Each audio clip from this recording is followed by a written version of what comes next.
নমস্কাৰ সংস্কৃত অনুৰাগী আৰু মৰমৰ ছাত্ৰ ছাত্ৰীসকল, আপোনালোক সকলোকে আন্তৰিকতাৰে স্বাগতম জনাইছোঁ। মই ৰীপামণি শৰ্মাই মোৰ অনলাইন সংস্কৃত ক্লাছ সুৰ ভাৰতীলৈকে আৰম্ভ কৰিবলৈ ওলাইছোঁ এটা নতুন ভিডিঅ' গীতামৃতা বৃন্দাবহা পাঠটিৰ প্ৰশ্ন উত্তৰ। যোৱা ভিডিঅ'ত এই পাঠটি তোমালোকলৈ আগবঢ়োৱা হৈছিলে, বুজোৱা হৈছিলে। আজি মই তোমালোকলৈ এই প্ৰশ্ন উত্তৰবোৰ ব্যাখ্যাৰে সৈতে লৈ আহিছোঁ। আশা কৰিছোঁ তোমালোকে উপকৃত হ'বা। লকডাউনত ঘৰতে থাকি তোমালোকে পঢ়া শুনা ভালদৰে কৰা, তাৰেই মাত্ৰ ক্ষুদ্ৰ মোৰ অকণমান প্ৰয়াস মোৰ বিদ্যালয়ৰ ছাত্ৰ ছাত্ৰীৰ উপৰিও সমগ্ৰ অসমৰ চুকে কোণে থকা সংস্কৃতৰ ছাত্ৰ ছাত্ৰীসকলৰ যাতে কিছু হ'লেও যাতে উপকাৰ হয়, এয়াই হৈছে মোৰ অকণমান ক্ষুদ্ৰ প্ৰয়াস। যিসকল অনুৰাগীয়ে এই চেনেলটো প্ৰথমবাৰৰ বাবে চাইছে, অনুৰোধ কৰিছোঁ তেওঁলোকে যাতে চেনেলটো ছাবস্ক্ৰাইব কৰে, ভাল পালে লাইক কৰিব, শ্বেয়াৰ কৰিব আৰু সকলো যাতে উপকৃত হ'ব পাৰে। আহক আৰম্ভ কৰিছোঁ গীতামৃতা বৃন্দাবহা পাঠটিৰ প্ৰথম ব্যাখ্যা। প্ৰকৃতেঃ ক্ৰিয়মাণানি গুণে কৰ্মাণি সৰ্বশঃ অহংকাৰ বিমূঢ়াত্মা কৰ্তাহমিতি মন্যতে। সংস্কৃত ব্যাখ্যা লিখাৰ সময়ত গোটেই শ্লোকটো নিলিখি প্ৰথম শ্লোকটোৰ দুটা শব্দ বা এটা শব্দ লিখি মই এনেকৈ দিয়াৰ ধৰণে ডট ডট দি শেষৰ শব্দটো লিখি দিলেই হ'ব। তাৰপিছতে 1 নম্বৰ পইণ্টটো হ'ব শ্লোকটোৰ অৰ্থ লিখিব লাগিব। ইয়াত দিয়া হৈছে শ্লোকটোৰ অৰ্থ। 2 নম্বৰতে লিখিব লাগিব প্ৰসংগ, শ্লোকটো ক'ৰ পৰা তুলি দিয়া হৈছে সেইখিনি কথা লিখি দিব লাগিব। প্ৰসংগটো দি দিয়া হৈছে, তোমালোকে লিখি ল'বা। সংগতি, শ্লোকটো কোনে কৈছে, কেতিয়া কৈছে, কাক কৈছে এই বিষয়ে যদি শ্লোকটোৰ পৰা প্ৰকাশ হয় সেইখিনি কথা লিখিব লাগে। নহ'লেও শ্লোকটোৰ অৰ্থ কি বুজাইছে শ্লোকটোৰ পৰা সেইখিনি কথা সংগতিত লিখি দিব লাগে। এই শ্লোকটো ভগৱান শ্ৰীকৃষ্ণই অৰ্জুনক কৈছিলে আৰু এই শ্লোকটোৰ জৰিয়তে মানুহ যে মাত্ৰ নিমিত্তহে, সৰ্বশ্ৰেষ্ঠ হৈছে প্ৰকৃতি, সেইখিনি কথাই ক'ব বিচাৰিছে। এইখিনি সংগতি। তাৰপিছতে লিখিব লাগিব আমি ব্যাখ্যাত অকণমান বহলাই লিখিব লাগে নিজৰ ভাষাত। তোমালোকে অকণমান বহলাই লিখিবা। ব্যাখ্যা ইয়াতে অকণমান 4টা লাইন লিখি দিয়া হৈছে, তোমালোকে বাকীখিনি নিজৰ ভাষাত লিখিবা। মই অকণমান বহলাই কৈ দিছোঁ। সকলোৰে আদি হৈছে প্ৰকৃতি। এই প্ৰকৃতিৰ পৰাই সমগ্ৰ বিশ্ব ব্ৰহ্মাণ্ডৰ সৃষ্টি হৈছে। ব্যক্ত অব্যক্ত পুৰুষ আৰু প্ৰকৃতিৰ যুগ্ম ৰূপেই হৈছে এই বিশ্ব ব্ৰহ্মাণ্ড সমগ্ৰ জগতখন। সকলোৰে আদি হৈছে প্ৰকৃতি।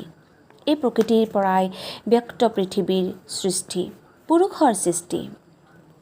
এই জগত সকলো কৰ্ম প্ৰকৃতিৰ কাৰ্যসমূহৰ দ্বাৰাহে সম্পাদিত হয়। নিজ ইচ্ছাৰ বলত আচলতে মানুহে একোৱেই কৰিব নোৱাৰে, কোনো কৰ্মই সমাধান কৰিব নোৱাৰে। সকলোতে কিন্তু মানুহে নিজকে অহংকাৰী বুলি ভাবে, সকলো কৰ্মতেই যেন নিজেই কৰ্তা বুলি ভাবি অহংকাৰত মত্ত হয় আচলতে প্ৰকৃতিৰ অস্তিত্বই পাহৰি যায়। নিজকে সৰ্বে সৰ্বা বুলি ভাবি আত্মাৰ প্ৰকৃত স্বৰূপ প্ৰতিজন মানুহে পুৰুষে পাহৰি যায়। আত্মাই হৈছে ব্ৰহ্ম, প্ৰকৃতি সকলো, প্ৰকৃতি শ্ৰেষ্ঠ, প্ৰকৃতি আদি। আত্মাৰূপী ব্ৰহ্মক মানুহে চিনি নাপায়, অহংকাৰত মত্ত হয় দিকহাৰাত অন্ধকাৰত ককবকাই থাকি প্ৰকৃত সত্যৰ পৰা বহু নিলগত থাকে আৰু সেইবোৰ সকলো কৰ্মই নিজে কৰা বুলি ভাবি ভুল কৰি প্ৰকৃতিৰ সত্য পৰা বহুত দূৰত থাকে। আচলতে প্ৰকৃতিৰ দ্বাৰাই সমগ্ৰ বিশ্ব ব্ৰহ্মাণ্ড পৰিচালিত হয়। এয়াই হৈছে এই শ্লোকটিৰ ব্যাখ্যাৰ মূল কথা। এনেকৈ ব্যাখ্যাখিনি তোমালোকে নিজৰ ভাষাত লিখিবা। তাৰপিছতে আহিব 5 নম্বৰ পইণ্টটো ব্যাকৰণিক জ্ঞান। ব্যাকৰণিক জ্ঞানটোত শ্লোকটোত যদিহে কিবা ব্যাকৰণৰ কথা থাকে সেইখিনি লিখি দিব লাগে, 1 বা 2টা লিখি দিলেই হ'ল। এতিয়া এই শ্লোকটোত আছে ব্যাকৰণ কেইবাটাও আছে যদি মই মাত্ৰ 3টা দি দিছোঁ এটা মই বিভক্তি দিছোঁ এটা মই সন্ধি দিছোঁ আৰু এটা প্ৰত্যয় ভাঙা দিছোঁ মন্যতে মান লঠতে গুণে কৰণে তৃতীয়া কৰ্তাহমিতি কৰ্তাহম ইতি তাৰ পিছৰ 6 নম্বৰ পইণ্টটো থাকিব সামৰণি অথবা মন্তব্য বুলি লিখিব পাৰিবা সামৰণি লিখিলেই হ'ব মন্তব্য লিখিলেই হ'ব সামৰণি বা মন্তব্যত সমগ্ৰ বাক্যটোৰ পৰা শ্লোকটোৰ পৰা কি বুজা হ'ল সেইখিনি কথা নিজৰ ভাষাত লিখিলে হ'ল ইয়াতে লিখা হৈছে অহংকাৰত মত্ত মানুহে নিজকে কৰ্তা বুলি প্ৰকৃতিৰ অস্তিত্ব পাহৰি যায় আৰু নিজকে শ্ৰেষ্ঠ বুলি ভাবি ভুল কৰে প্ৰকৃতিতে জগতৰ সমস্ত কৰ্ম প্ৰকৃতিৰ দ্বাৰাহে সম্পাদিত হয় সেয়ে প্ৰকৃতি বা পৰম ব্ৰহ্মহে শ্ৰেষ্ঠ দ্বিতীয় শ্লোকটো হৈছে বাশাংসি জীৰ্ণানি যথা বিহায় নবানি গৃহ্ণাতি নৰো অপৰাণি তথা শৰীৰানি বিহায় জীৰ্ণ নন্যানি সংয়াতি নবানি দেহি এই শ্লোকটিৰ অৰ্থ হৈছে মানুহে যেনেকৈ জৰা জীৰ্ণ কাপোৰ ত্যাগ কৰি নতুন কাপোৰ পিন্ধে আত্মায়ো ঠিক সেইদৰে জৰাগ্ৰস্ত দেহ ত্যাগ কৰি এক নতুন দেহত আশ্ৰয় লয় ইয়াৰ পিছতে আহিব শ্লোকটোৰ প্ৰসংগ ঠিক আগৰ ব্যাখ্যাটোৰ দৰে আমি শ্লোকটোৰ প্ৰসংগ লিখিব লাগিব কোন কিতাপৰ পৰা কোনটো অধ্যায়ৰ পৰা তুলি দিয়া হৈছে ইয়াৰ পিছতে লিখিব লাগিব সংগতি সংগতি হৈছে এই শ্লোকটোৰ মাজেদি মৃত্যুৰ পাছত আত্মাই যে এক অন্য শৰীৰ গ্ৰহণ কৰে সেই সম্পৰ্কে কথা কোৱা হৈছে আত্মাক পুৰণা শৰীৰটোক পুৰণা ফটাচিকা কাপোৰৰ লগত তুলনা কৰা হৈছে আৰু আত্মা হৈছে অমৰ শাশ্বত নিত্য ইয়াৰ পিছত আমি ব্যাখ্যা লিখিম শ্লোকটোৰ ভিতৰৰ কথাখিনি বহলাই লিখিব লাগিব সেইখিনি তোমালোকে নিজৰ ভাষাত অলপ বহলাই দিবা মই অকমান কৈ দিছোঁ আত্মা প্ৰতিটো শৰীৰতে নিহিত হৈ থাকে আত্মা মানুহে চকুৰে দেখা নাপায় আত্মা অদৃশ্য কিন্তু নিত্য শাশ্বত আত্মা আছে আত্মাৰ কাৰ্যসমূহে আমি প্ৰত্যক্ষ ৰূপত দেখোঁ আত্মাক আমি কেতিয়াও দেখা নাপাওঁ আত্মাৰ কৰ্মসমূহৰ মাজেৰে আত্মা প্ৰকাশিত হয় যিদৰে কাঠৰ ভিতৰত জুই থাকে আৰু সেই কাঠক আমি ব্যৱহাৰ কৰিলে কাঠৰ পৰা চেষ্টা কৰিলেহে অগ্নি প্ৰকাশ্যমান হয় কিন্তু কাঠৰ ভিতৰত জুইটো অদৃশ্য হৈ থাকে ঠিক সেইদৰে আমাৰ শৰীৰৰ ভিতৰতো আত্মা থাকে আত্মাৰ অবিহনে দেহ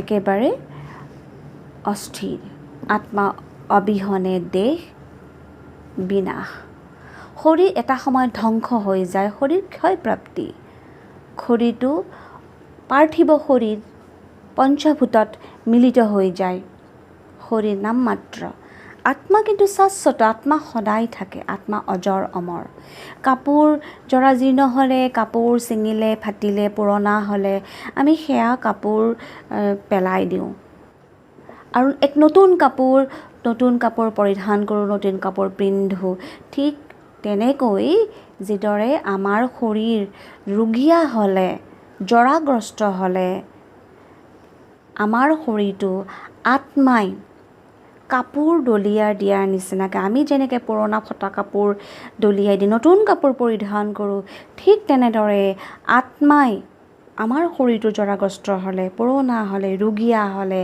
শৰীৰটো ত্যাগ কৰি এক নতুন দেহত আশ্ৰয় লয় অৰ্থাৎ শৰীৰটোক পুৰণা ফটাচিকা কাপোৰৰ লগত তুলনা কৰা হৈছে আৰু আত্মা হৈছে শৰীৰ যিদৰে আমি শৰীৰে আমি আত্মাক কাপোৰ ত্যাগ কৰোঁ আৰু নতুন কাপোৰ পিন্ধোঁ তেনেকৈ আত্মাৰ কাৰণে শৰীৰটো হৈছে কাপোৰ ফটাচিকা হ'লে পুৰণা হ'লে জৰাগ্ৰস্ত হ'লে আত্মাই সেই দেহ ত্যাগ কৰি এক নতুন দেহলৈ গমন কৰে এয়াই হৈছে শাশ্বত এয়াই হৈছে সত্য আৰু আত্মা সদায় আছে গীতাত এষাৰ কথা কোৱা হৈছে ন হন্যতে হন্যমানে শৰীৰা অৰ্থাৎ সকলো ক্ষয় হ'ব কিন্তু আত্মা কেতিয়াও ক্ষয় নহয় আত্মা অজৰ, আত্মা অমৰ, আত্মা শাশ্বত, আত্মা নিত্য। এইখিনি হৈছে এই ব্যাখ্যাৰ মূল কথা। ইয়াৰ পিছতে আহিব এই ব্যাখ্যাটোৰ ব্যাকৰণিক জ্ঞান। ব্যাখ্যাটোত কিবা ব্যাকৰণৰ কথা আছে নেকি? বিহায়, বিহায় শব্দটোত লেপ প্ৰত্যয় হৈছে গৃহ্ণাতি, গ্ৰহধাতু লটি, শৰীৰানি, শৰীৰ যোগ আনি, বিহায়, বিহায় কলোৱেই, ইয়াতে লেপ প্ৰত্যয় হৈছে। তেনেদৰে সংজ্ঞাতি, সংজ্ঞাতি শব্দটো আমি ইয়াতে লিখিব পাৰোঁ সংজ্ঞাতিৰ সম ইয়া ধাতু লটি। এইখিনি এই খুব বেছি 2, 1 বা 3টা ব্যাকৰণৰ জ্ঞান লিখি শেষত আমি সামৰণি বা মন্তব্য দিব লাগিব ওপৰৰ ব্যাখ্যাটোৰ পৰা আমি কি বুজিলোঁ। ওপৰৰ ব্যাখ্যাটোৰ পৰা ইয়াকে বুজা হৈছে যে শৰীৰ কাপোৰ যেনেকৈ পুৰণা হ'লে ত্যাগ কৰি নতুন কাপোৰ পৰিধান কৰোঁ, ঠিক সেইদৰে আমাৰ দেহ পুৰণা হ'লে, ৰোগীয়া হ'লে, জৰাগ্ৰস্ত হ'লে আত্মাই কাপোৰ ত্যাগ কৰাৰ দৰেই শৰীৰটো ত্যাগ কৰি এক নতুন দেহলৈ গমন কৰে। কিয়নো আত্মা শাশ্বত, আত্মা নিত্য, আত্মা সত্য, শৰীৰ ক্ষণস্থায়ী। এয়া হৈছে এই ব্যাখ্যাটোৰ মূল কথা। গ তমাদিদেবঃ পুৰুষঃ পুৰাণস্ত্বমৈশ্য বিশ্বস্য পৰং নিধানম বেত্বংসি বেদ্যঞ্চ পৰং সধাম ত্বয়া ততং বিশ্বম অনন্তৰূপ।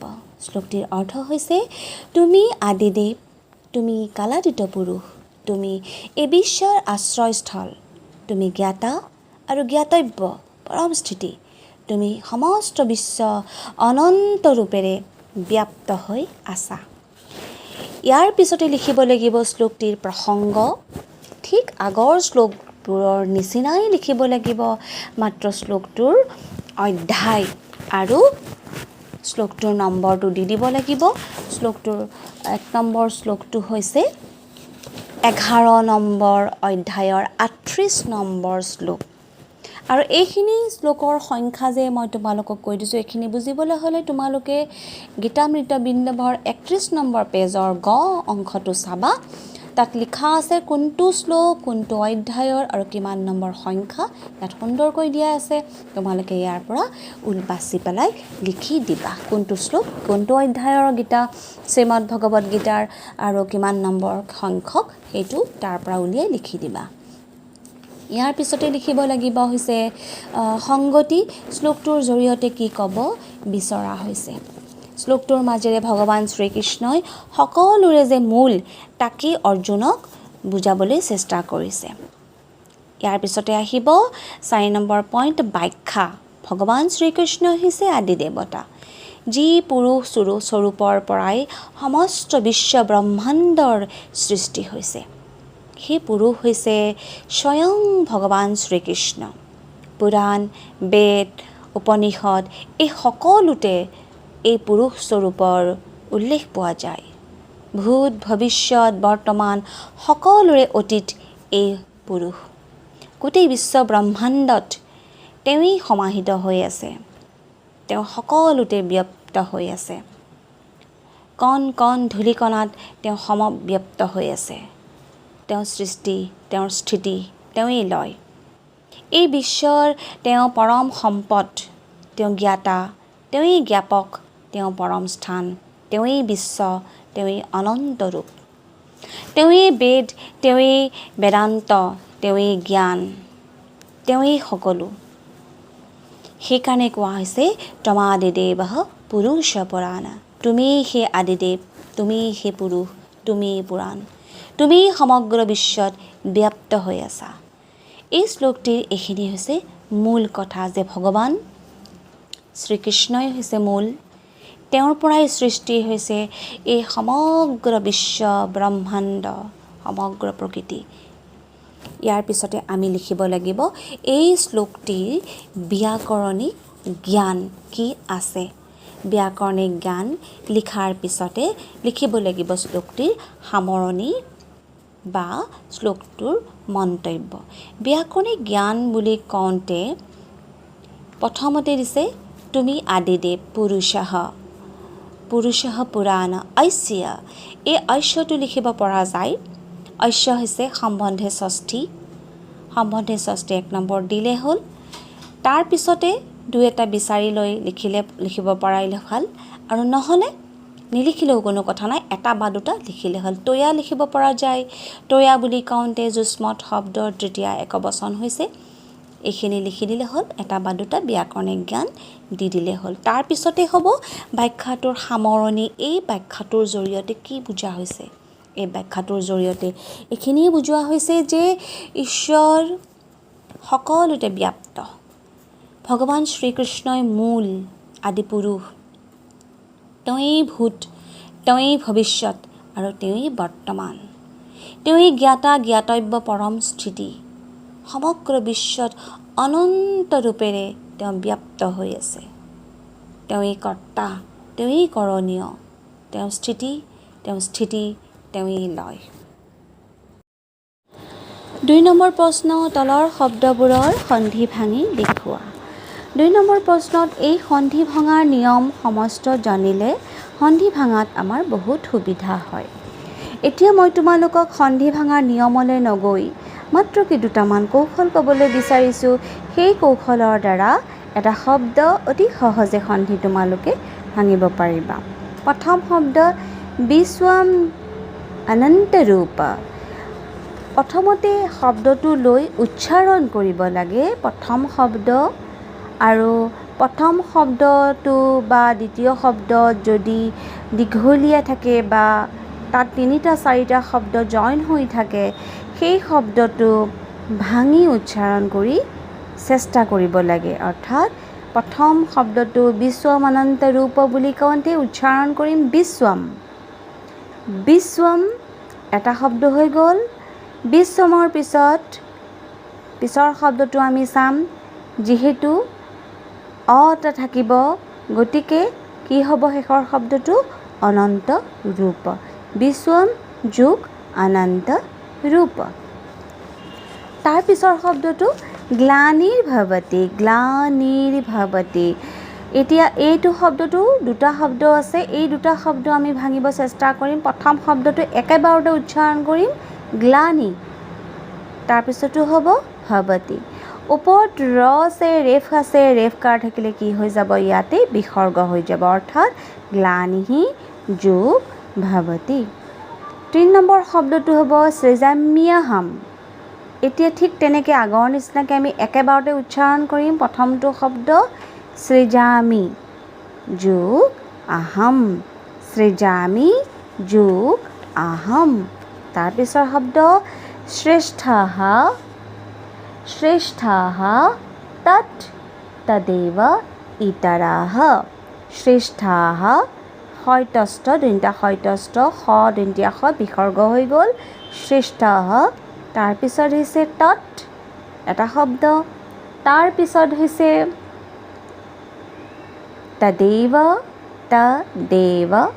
তাৰ পিছতো হৈছে ইতৰাঃ তাৰ পিছৰ শব্দটো হৈছে ইত্যুচ্যতে ঠিক আগৰ নিচিনা একেবাৰতে উচ্চাৰণ কৰিম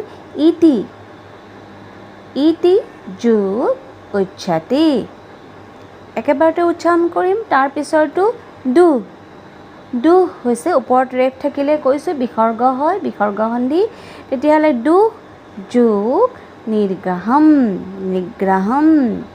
তাৰ পিছৰ শব্দটো স্বৰ্গানম একেবাৰতে উচ্চাৰণ কৰিম স্বৰ্গানম মৰ কাষত আ আছে গতিকে কি হৈ গ'ল এইটো আদি ৰ আছে গতিকে কি হ'ব বিসৰ্গ স্বৰ্গানম আদি নয়তন্তৰ আগত এটা কি হ'ব যেতিয়া ভাঙি গ'ল শব্দটো আগত এটা এটা থাকিবই অন্তঃ দন্ত্য খ তালিবীয় খ আৰু চ যুক্ত হৈ আছে কি হ'ব সন্ধি ভাঙি দিয়াৰ লগে লগে আমাৰ বিসৰ্গ স্বৰ্গানম আদি যোগ অন্তঃ যোগ প্ৰথম চ তাৰ পিছৰ শব্দটো আমি তেনেকৈ একেবাৰতে প্ৰথমতে উচ্চাৰণ কৰিম কোনো নিয়ম অৱলম্বন নকৰাকৈ কৌশলৰে নীতি ওপৰত ৰেফ আছে বিসৰ্গ লিখি দিয়া নীতি তাৰপিছতো শব্দ হৈছে মতি ৰেফ আছে বিসৰ্গ কৰি দিয়া তাৰপিছতো হ'ব মম আশা কৰোঁ তোমালোকে সন্ধিৰ কৌশল অৱলম্বন কৰিব পাৰিবা চেষ্টা কৰিবা পিছৰ কৌশলবোৰো এই একে কৌশলৰে তোমালোকে পিছৰ সন্ধিবোৰ কৰিব চেষ্টা কৰিবা। 3 নম্বৰ প্ৰশ্ন উত্তৰবোৰ সংস্কৃতত দিয়া। ইয়াৰে কটো হৈছে अस्माकं कुत्र अधिकारः अस्ति। উত্তৰ এনেকৈ লিখিবা अस्माकं লিখি এয়া কুত্ৰ বুলি যেটো লিখা হৈছে প্ৰশ্নটো কুত্ৰ মানে হৈছে ক'ত, তাতে উত্তৰটো লিখিব লাগিব যে আমাৰ অধিকাৰটো ক'ত, আমাৰ অধিকাৰ কৰ্মত আছে। তো আমি উত্তৰটো এনেকৈ লিখিম अस्माकं कर्मसु अधिकारः अस्ति। খ ভগৱান শ্ৰীকৃষ্ণ কদা সম্ভৱতি। ভগৱান শ্ৰীকৃষ্ণ কেতিয়া সৃষ্টি হৈছিল, কেতিয়া জন্ম লৈছিলে, কেতিয়া আবিৰ্ভাৱ হৈছিলে। এই প্ৰশ্নৰ উত্তৰটো আমি এনেকৈ লিখিম যিহেতু শ্লোকটোত আছিলে यदा यदा धर्मस्य ग्लानि भवति अधर्मस्य अभ्युत्थानं भवति तदा साधूनां परित्राणाय भगवान श्रीकृष्णः सम्भवति। ग अहंकार विमूढात्मा मानवः किं मन्यते। उत्तर प्रकृतेः क्रियमाणानि गुणैः सर्वकर्माणि सम्पद्यन्ते किन्तु अहंकार विमूढात्मा अहमेव अर्थात् सः जनः स्वयमेव कर्ता इति मन्यते। घ मनः कीदृशम् अस्ति। উত্তৰ লিখিব লাগিব মনটো আচলতে কেনেকুৱা। উত্তৰ সুধিছে कीदृशम् শব্দৰ অৰ্থ হৈছে কেনেকুৱা। তেতিয়াহ'লে উত্তৰটো আমি লিখিম मनः দুৰ্নিগ্ৰহম চলমস্তি। চঞ্চল, মনটো আমাৰ চঞ্চল। তেতিয়াহ'লে আমাৰ শ্লোকটোত আছিলে কি মনটো কেনেকুৱা দুৰ্নিগ্ৰহম চলম अस्ति। তো কি দিছে আমাৰ চোৱা मनः কেন গৃহীয়তে। মনটোক আমি কেনেকৈ বান্ধি ৰাখিব লাগে, কেনেকৈ ধৰি ৰাখিব লাগে। এই প্ৰশ্নটো কিহৰ দ্বাৰা বা কেনেকৈ। তেতিয়াহ'লে উত্তৰটো কেনেকৈ হ'ব मनः অভ্যাসেন বৈৰাগ্যেন চ গৃহীয়তে। অভ্যাসৰ দ্বাৰা আৰু বৈৰাগ্যৰ দ্বাৰা ধৰি ৰাখিব পাৰি বা বান্ধি ৰাখিব পাৰি। ছ লোকাহ কিম অনুবৰ্তন্তে। মানুহবোৰে কি অনুসৰণ কৰে। মানুহবিলাকে কি অনুসৰণ কৰে, শ্ৰেষ্ঠজনে যি আচৰণ কৰে সেই ভাল যিটো প্ৰমাণ হয় শ্ৰেষ্ঠজনে আচৰণ কৰাটো সেইটোৱে মানুহে অনুসৰণ কৰে। উত্তৰটো আমি এনেকৈ লিখিম য়ৎ য়দা আচৰতি শ্ৰেষ্ঠঃ তত্তদেৱ ইতৰো জনঃ সহ য়ৎ প্ৰমাণং কুৰুতে লোকাহ তৎ অনুবৰ্তন্তে। এই প্ৰশ্নটো আমি দুই ধৰণে লিখিব পাৰোঁ। এইটো 1 নম্বৰ দিয়া হৈছে আৰু তলত আৰু এক ধৰণে এইটো দু লাইনতে লিখা হৈছে। এনেধৰণৰ আমি সহজ সৰলভাৱে 1 লাইনত উত্তৰটো আমি লিখিব পাৰোঁ যে এনেকৈ শ্ৰেষ্ঠ জনঃ য়ৎ য়দা আচৰতি তদেৱ প্ৰমাণং কুৰুতে লোকাহ অনুবৰ্তন্তে। তাৰ পিছৰ প্ৰশ্নটো হৈছে কহ আদিদেৱঃ। কোন আদিদেৱ কোন। আদিদেৱ হৈছে স্বয়ং ভগৱান শ্ৰীকৃষ্ণ। আমি কেনেকৈ লিখিম শ্ৰীকৃষ্ণঃ আদিদেৱঃ। এইখিনি হৈছে সংস্কৃতত উত্তৰ লিখা প্ৰশ্ন। 5 নম্বৰ তলৰ শব্দকেইটাৰ সংস্কৃত প্ৰতিশব্দ লিখা ইয়াতে দি দিয়া আছে উত্তৰকেইটা। আশা কৰোঁ তোমালোকে লিখি ল'বা। 6 নম্বৰ তলৰ শব্দকেইটাৰ বাক্য ৰচনা কৰা। অব্যয় দিয়া হৈছে আৰু অব্যয়বোৰ বাক্য ৰচনা কৰিব লাগে সেইটোও দিয়া হৈছে, লিখি ল'বা তোমালোকে। কিন্তু এটা কথা মনত ৰাখিবা প্ৰতিটো অব্যয় বাক্য ৰচনা কৰাৰ আগত অব্যয় অৰ্থ সদায় জানিব লাগে। তোমালোকৰ ব্যাকৰণৰ পুথিত অব্যয় পাঠটো উলিয়াই ল'বা, অলপ পঢ়িবা, অব্যয় সকলোবোৰ অৰ্থ জ্ঞাত হ'ব, অব্যয় অৰ্থবোৰ বুজিব চেষ্টা কৰিবা আৰু একোটা বাক্য সৰু সৰু বাক্য বনাব তোমালোকে চেষ্টা কৰিবা। 7 নম্বৰ প্ৰশ্নৰ উত্তৰ সংস্কৃতলৈ অনুবাদ কৰা। প্ৰথমটো হৈছে বিপদৰ বন্ধুৱেই প্ৰকৃত বন্ধু। বিপদ বুলি কওঁতে বিপদ শব্দটো স্ত্ৰীলিংগ শব্দ। বিপদ শব্দটো ইয়াৰ নিজা সুকীয়া ৰূপ আছে। বিপদ শব্দটো পুংলিংগ শব্দ শ্ৰুহিত শব্দৰ নিচিনাই বিপদ শব্দৰ ৰূপটো, কিন্তু শ্ৰুহিত হৈছে পুংলিংগ শব্দ আৰু বিপদ হৈছে স্ত্ৰীলিংগ শব্দ। বিপদ শব্দ আপদ, সম্পদ, উপনিষদ আদি শব্দৰ নিচিনা হয়। গতিকে বিপদ শব্দ ষষ্ঠী, বিপদৰ বুলি কওঁতে ষষ্ঠী হ'ব। বিপদ শব্দ ষষ্ঠী একবচন বুলি কওঁতে ই বিপদহ হ'ল। বন্ধু বন্ধুই বুলি কওঁতে বন্ধু শব্দ মিত্ৰ আৰু মিত্ৰম শব্দ অৰ্থ হৈছে বন্ধু আৰু বন্ধু এজনে নিৰ্দিষ্ট বুলি কোৱা হৈছে গতিকে এব অব্যয় হৈছে গতিকে মিত্ৰমেব বিপদঃ মিত্ৰমেব প্ৰকৃত বন্ধু বা প্ৰকৃত মিত্ৰম তেনেকৈ আমি লিখিব পাৰোঁ জ্ঞানেই শক্তি ইয়াতে সেই জ্ঞানকে নিৰ্দিষ্ট বুলি বুজোৱা হৈছে গতিকে ইয়াতে এব অব্যয় আমি প্ৰয়োগ কৰিম মাত্ৰ জ্ঞানমেব শক্তিঃ চিটো হৈছে স্বাস্থ্যই পৰম সম্পদ ইয়াতো সেই স্বাস্থ্যকে নিৰ্দিষ্টকৈ বুজাইছে পৰম সম্পদ হৈছে স্বাস্থ্য